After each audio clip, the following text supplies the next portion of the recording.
This has been the Prime Minister's electorate office for more than 30 years, but now his landlord, the church, has thrown the book at Anthony Albanese, saying Albo has to go because it's fed up with the protesters. Really? Which protesters? The Anglican Church says it's also encountered aggressive and intimidating behaviour by others. A splinter student group accused of blocking entry and exit at the site where the MP's office also operates. Well, intimidation is certainly an offence, and blocking public access to somewhere I'm sure would be an offence somewhere. How many times were the Merrifield Police called? Well, they don't say. It remains unproven whether that behaviour occurred. It's shut. It's gone. Shut last Friday. We're looking for a new site. Presumably something as important as an electoral office needs to be maintained. So wouldn't they have gotten another premises prior to moving out of this one? Because at present there is no electoral office for the Prime Minister of the country, the highest office in the land. And presumably the protesters would move to his new electoral office, which was so bad he couldn't maintain the existing one.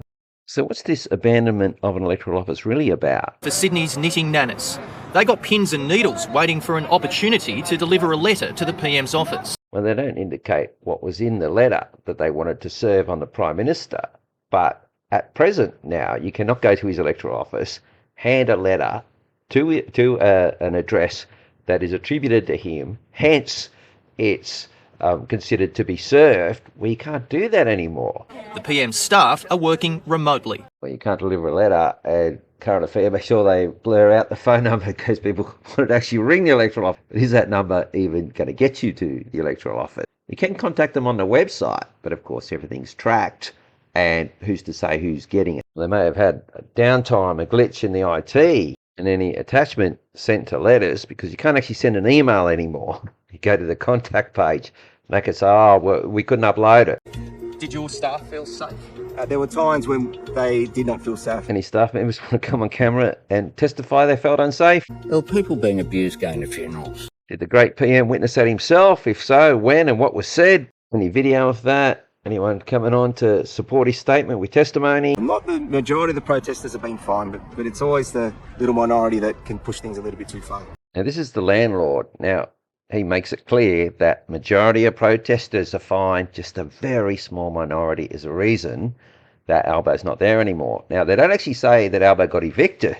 Where's the eviction notice? To the point, church staff felt unsafe, and no doubt the PM's electoral staff did as well.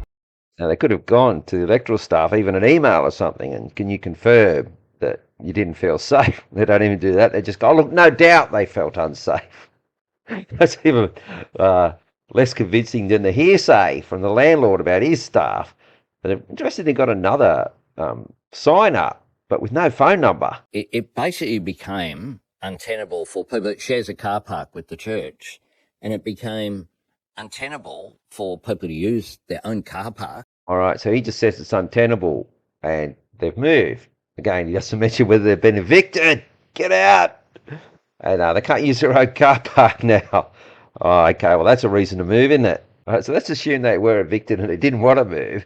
Well, they go to the tenancy tribunal and say, well, why don't they just call the police for that small minority of protesters instead of making us move out? It's not a great signal that this gets sent. If you muck up enough, you can actually get a Prime Minister of the day to have to move. Now, they're even watering down the reason they moved more now. They've gone from intimidation to, oh, look, it's just mucked up. Reached a point clearly where it's having a very negative consequence for the community, and that's exactly against what a local member should be doing.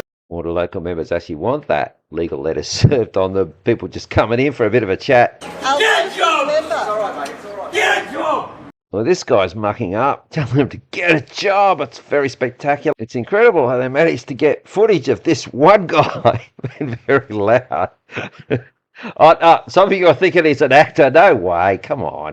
Wherever he sets up next, there's going to be protests outside there as well. It comes as the federal police have been alerted to a 3-day protest at Labor offices around the state. Oh, well, don't the Federal Police command respect as an agency? Very trusted. Well, they're stating that there's going to be Labor offices everywhere. Well, I mean, if they shut this one office down... The search for a new office continues. The irony? Good luck finding a rental in one of Sydney's most prized suburbs. Suitable location to continue helping the people in Marrickville. Just not here. Finishing off with some good old-fashioned duper's delight. He can't help himself. I mean, it's a laughing matter that the PM can't maintain an office in that location. Well, looks like he's not going to be anywhere. All right, that's it for this one.